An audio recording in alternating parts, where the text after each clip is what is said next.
invitado a esta hora en el informativo del Eje Cafetero.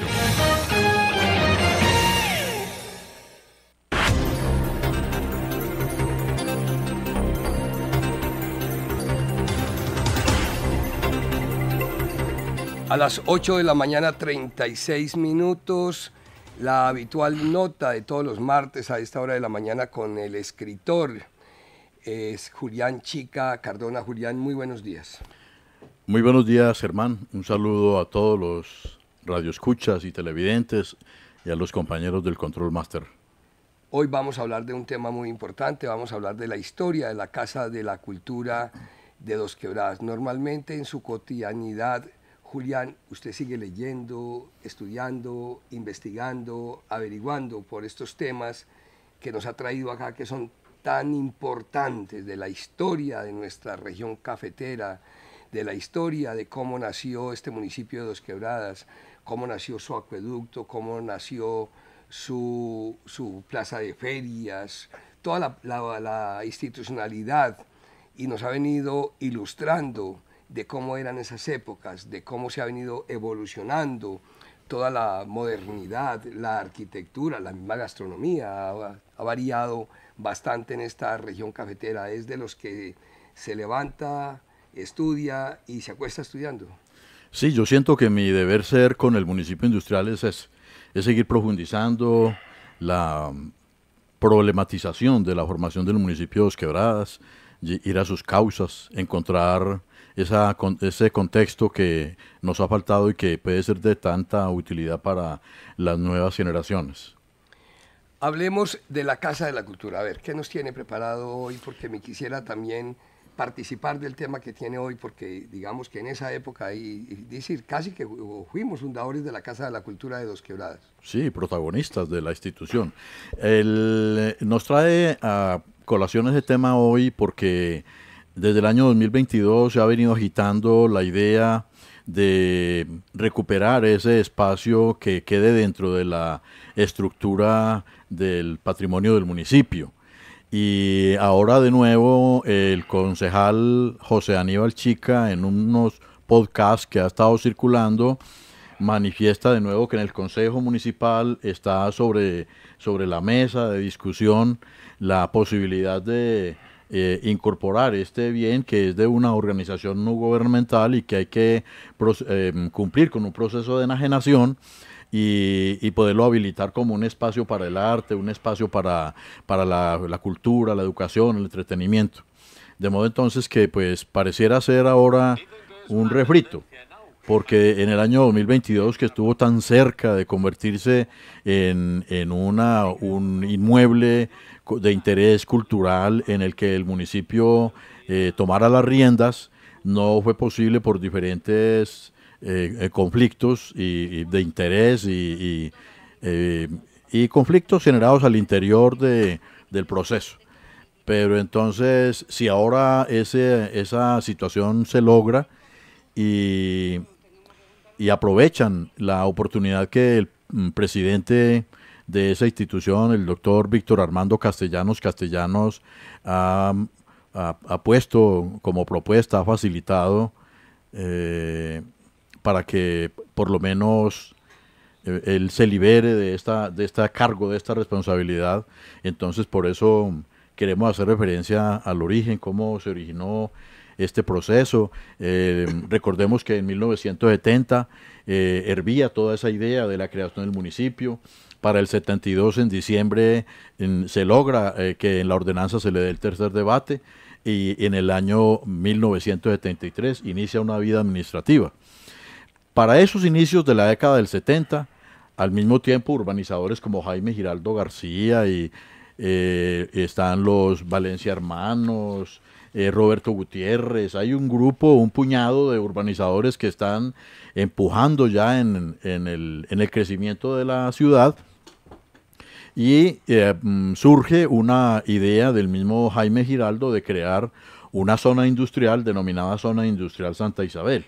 Eso es comenzando la década del 70 y entonces eso atrae inversionistas y empresarios de Manizales, que en ese momento se encontraba la familia Castellanos se encontraban en Manizales, y entonces vienen compran, adquieren un predio de varios miles de metros cuadrados y se instalan sobre la avenida del ferrocarril, en límites con Guadalupe, con la urbanización Guadalupe y con la fábrica de comestibles La Rosa. Ahí instalan la empresa Inexcas. Inexcas quiere decir Industrias Extrametálicas Castellanos. Se iban a incorporar a ese conglomerado industrial para ofrecerle servicio de mantenimiento, la tonería y todas estas exigencias que tiene el parque automotor, que ya tenía, por ejemplo, la fábrica molinera de Caldas. Esta molinera que le proveía la materia prima a Comestibles La Rosa. Entonces ellos llegan con la esperanza de crecer también con la ciudad y pues se encuentra con una primera dificultad, y era que no había acueducto, no había agua. Ese es un problema muy serio y sin embargo continúan en este proceso, y dentro de ellos un líder nato que llega y al que la historia tiene una deuda social muy importante con él, que es Víctor Armando Castellanos. En su época productiva, crea un grupo de interés en el tema cultural. Son invitados a Marsella, conocen allá la Casa de la Cultura y se traen ese ejemplo tan bonito de esa Casa de la Cultura, de un lugar que es tan emblemático de este municipio verde de Colombia. Y aquí arrancan con ese propósito, y desde 1974 inician la tarea, digamos, del estudio de la norma para poder crear una Casa de la Cultura. Se especializan en el tema de los estatutos, convocan la Asamblea General, y para 1975, estando Alberto Mesa Abadía como gobernador, obtiene la personería jurídica. 1975. Desde entonces arranca una Casa de la Cultura en la fábrica Inexcas. Ahí funcionó 8 o 9 años. Se reunían toda esta muchachada empeñados en generar la utilización del tiempo libre en el deporte, en los temas culturales, en el tema de las expresiones artísticas. Y empieza a consolidarse una generación de dirigentes del IRE. Usted mismo forma parte de esa generación, y una lista larga de hombres y mujeres, porque fue muy incluyente también esta iniciativa de la Casa de la Cultura, conscientes, recién creado el municipio, conscientes de las falencias que tenía. No había un hospital, los colegios eran muy precarios. La alcaldía quedaba en Los Naranjos. Exacto. El consejo quedaba ahí a un lado del Eso, la Parque alcaldía Club de estaba en Leones. una manzana que El era la consejo- parroquia. El consejo era como una caseta comunal, era como Un saloncito. Como Sí, un saloncito, sí. como un saloncito. Y entonces, Sí, eso era en esa época, ¿no? eso, para ese entonces, por ejemplo, no había estación de policía. Las vías rurales no existían, eran caminos, trochas. No había cuartel de bomberos. No había biblioteca. No había un teatro municipal, no lo existía. No existían juzgados. Hasta el punto que el alcalde de esa época, cuando se hace un proceso de adjudicación, vamos a buscar por aquí al señor alcalde Montoya, Luis Mario Montoya Sierra, alcalde de Dos Quebradas. Le tocó posesionarse en el juzgado de Santa Rosa de Cabal. Le tocó desplazarse al municipio de Santa Rosa de Cabal, y en ese juzgado le tocó posesionarse ante un juez encargado, que no era ni siquiera el titular. Hasta ese punto estaba el municipio con respecto a su modernización, a su infraestructura institucional. Pues menos tenía notaría, no había oficina de registro, no existía cámara de comercio, bancos no existían. La Caja Agraria tardó casi 5 años después de eso para instalarse, la Caja Agraria Industrial y Minera. Acueducto municipal no había. Cada barrio, desde esos liderazgos que se nacen de la necesidad, empezó a construir sus propios barrios, sus propios acueductos con manguera y con el sistema de convites que ya hoy las nuevas generaciones ni siquiera conocen. El fervor de un convite, cómo va usted, aporta su herramienta, va con la esposa, lo acompaña, los niños lo acompañan, y todo el mundo a chupar sol y sudor y a jalonar los objetos y todos los elementos que van a formar parte de un acueducto comunitario, ¿cierto? De ahí que el municipio desde entonces, gracias a ese capital social que empezó a formarse ahí, puede contar con un 30% de provisión del agua de consumo humano que fue suministrada por la propia comunidad. Entonces, en ese momento, todos esos temas fueron lluvia de ideas dentro del seno de esa Casa de la Cultura. Esa Casa de la Cultura fue la mamá del municipio que tenemos ahora. Sí, señor. Ahí fue el crisol donde se cocinaron toda esa cantidad de ideas de esos jóvenes que luego se fueron estimulados para ser profesionales, para convertirse en abogados, ingenieros, médicos y de ambos sexos. En alcaldes, gobernadores, representantes, senadores. Es decir, Julián, la Casa de la Cultura es una buena denominación. Digamos que en buena parte es como la mamá de este municipio de Dos Quebradas, porque ahí nacimos un semillero de profesionales, de dirigentes, quienes hemos estado todavía y aún estamos vigentes, muchos de ellos. No solamente hablemos del doctor Víctor Castellanos, que fue el alma y nervio, y sigue siendo el alma y nervio de la Casa de la Cultura de Dos Quebradas, concejal de este municipio. Víctor fue candidato a la alcaldía, fue diputado por varios periodos. Presidente de la Comisión del Plan, de la Asamblea. Que en ese tiempo había mucho poder, y con esos auxilios que traía el de la gobernación, pudo construirse la Casa de la Cultura, pero también jugó un papel preponderante Víctor Castellanos en la construcción del Centro Administrativo Municipal. Recuerde que como diputado se asignaron unos recursos en el presupuesto por varias vigencias para construir el Centro Administrativo Municipal. Al lado de él, Margarita González Moscoso, que fue contralora departamental, William Franco Castañeda, Alfredo Torres, que fue notario, que en paz descanse Alfredo, Alberto Ríos, Arias. Digamos que Roberto Galvez, por un lado, digamos que ayudaba, pero digamos en sí él colaboró y llegó en una época en que ayudó mucho a la Casa de la Cultura, por supuesto. Pero había un semillero, Julián, que quiero que recordemos, y era el Grupo Despertar. El Grupo Despertar, de ahí nacimos dirigentes de Dos Quebradas. A ver de quiénes te acuerdas. Yo me acuerdo como de Luz Mari Molina, de Hernando León, su esposo, de Arturo Trejos, de Fernando González Pacheco. Ahí estaba también Manuel Antonio Hernández, Manolo, que trabajó en la Secretaría de Gobierno. Ahí estuvo con nosotros Uriel Henao Zuleta, el esposo de Rosa Amelia Martínez, que fue asesinado vilmente como auditor de la Lotería de Risaralda. De la Casa de la Cultura hacía parte el exconcejal y exalcalde de Dos Quebradas, Silvio Mesa Hidárrega, hizo parte también de eso. Jairo Mesa, el hermano Jairo también iba. Jorge Eliezer García. Jorge Eliezer García Osorio. Gustavo de Luque. Gloria Zapata. Gloria Zapata, su esposa. Juan Carlos Rendón. Eucaris Arias. Eucaris Arias del barrio San Fernando. Sí. Eucaris Arias, la de la Mariana también. Nidia Duque, que también era de ese barrio. Nidia. Amparo Galicia, de Santa Isabel. Roberto Cabezas. Roberto Cabezas fue de los iniciadores. Roberto Cabezas Acosta, un grupo maravilloso. Nos disculpan las personas que se nos están olvidando. Hernando Cortés Sepúlveda. Hizo parte también de la Casa de la Cultura. Todos los domingos, sagradamente, salíamos a las 7 de la mañana a ir a una comunidad, a llevarle alegría a los niños, hacíamos sancochos. Íbamos, por ejemplo, me acuerdo mucho del barrio El Poblado, lo que llamaban la lengua. Y íbamos y cogimos toda esa ladera y la arborizamos. Esos árboles fueron sembrados, los que están hoy por el Grupo Despertar. Es un barrio y eso ecológico. fue por allá en el año 1983. Sí.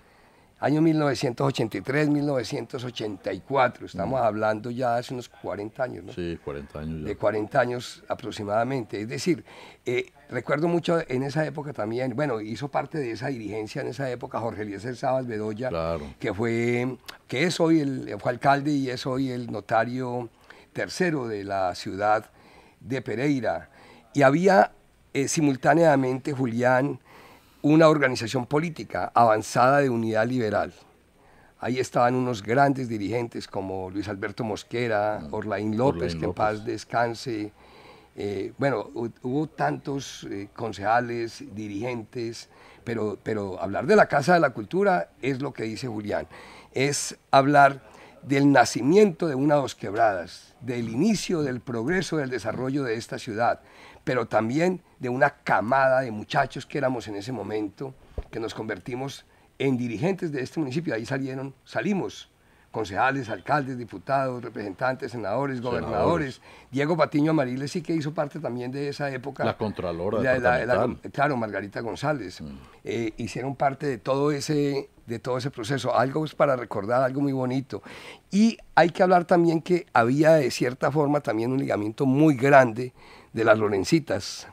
De las Lorencitas, que era, digamos, un grupo de mujeres de avanzada, de unidad liberal, pero también muy unidas a la Casa de la Cultura. Es que hablar de la Casa de la Cultura era la Casa de la Cultura, Despertar, Lorencita de Villegas, las Lorencitas.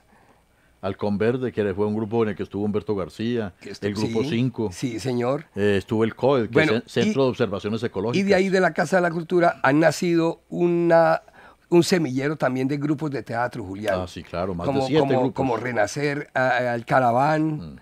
Tropa Teatro. Mestizando, sí. Aires Andinos. Ciudadela del Arte. Aires Andinos. De ahí han surgido muchos de la Casa de la Cultura, muchos grupos de teatro. Así que este es un homenaje que le estamos rindiendo, Julián, a la Casa de la Cultura, a quienes hacemos parte, que estuvimos como directivos. Yo recuerdo mucho esas épocas, esas tertulias en la Casa de la Cultura que hacíamos, tanto en la Casa Vieja como en la nueva Casa de la Cultura, ahí donde está Frisbee, cuando hacíamos esas tertulias los viernes en las noches.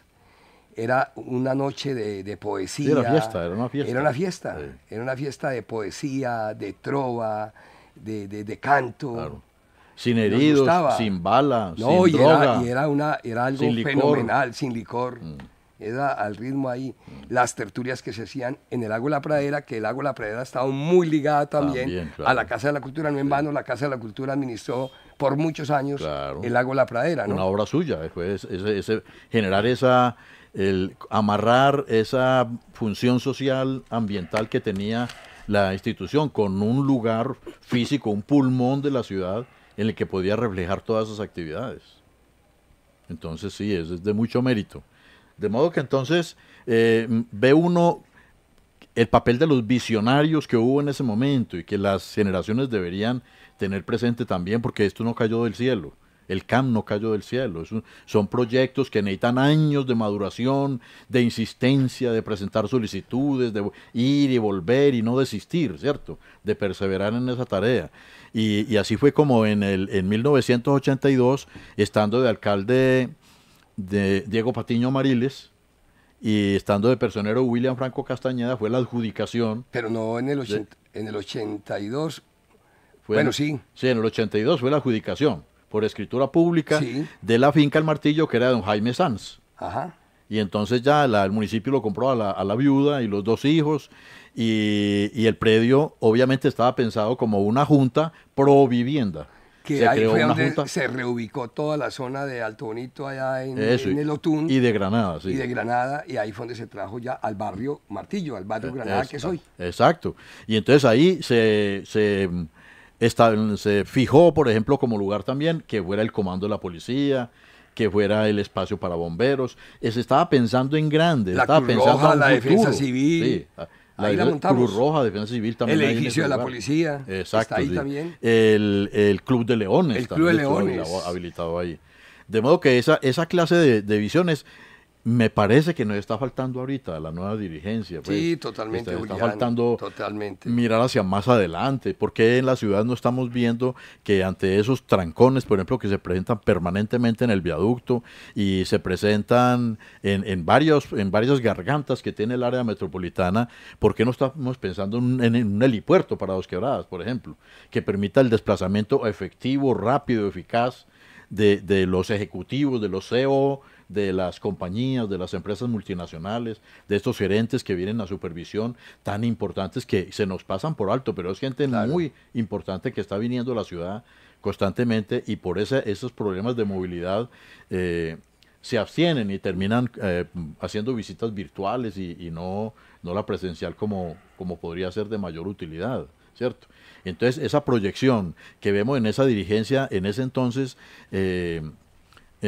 puede ser un estímulo para las nuevas generaciones y para las actuales administraciones, que si es posible que esa la Casa de la Cultura tenga un segundo aire, haya un un segundo impulso, retomándola entre las políticas públicas que están establecidas en el Ministerio de Cultura y las ideas que tiene el actual alcalde municipal, sería bienvenida esa tarea, que no se convierta en una cantos de sirena nada más y tiros al aire, porque ese intento ya se ha hecho desde el año 2022.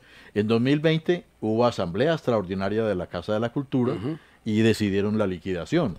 Esa liquidación se llevó un tramo de 2 años en que se vio que la institución era inviable, no hay posibilidad, porque la Constitución le quitó los convenios institucionales, claro. le quitó todas las posibilidades, le mochó las alas para poder cumplir con su labor.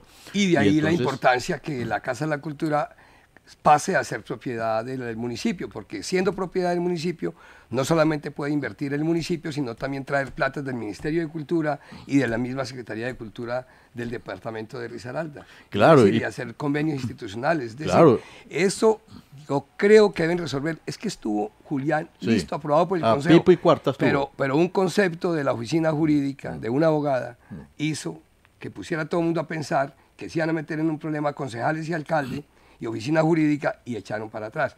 Eso debe tener solución. Yo no diría debe, tiene que tener solución. Sí, no, y pronto, una cosa pronta, rápida, efectiva, que no, es decir, que no haya ese titubeo que no existía en los líderes anteriores. Y terminar diciendo algo, Julián, de paso la venta de la Casa de la Cultura le debe traer paz, tranquilidad al doctor Víctor Castellanos, alma y nervio de la Casa de la Cultura, un hombre que mantiene estresado, hablo con él y se le nota la preocupación, la angustia de saber que se ha endeudado, es que llegó a empeñar, a prestar plata sobre su casa y ya estaba a punto que se la quiten, allí donde funcionaba Inescas, la casa de toda la vida de Víctor, ha estado en riesgo de que se la quiten por haber hecho un crédito para sostener la Casa de la Cultura. Claro, eso es amor por la cultura, amor por Dos Quebradas. Son 40 yo creo que de paso, se le haría un gran homenaje al doctor Víctor Castellanos. Los homenajes no se hacen...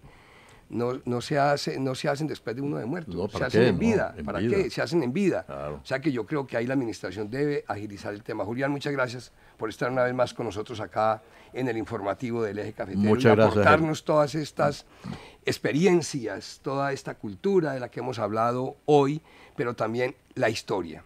Claro que sí, Germán. Muchas gracias y aquí estaremos el próximo martes. 8 de la mañana, 58 minutos. Hemos llegado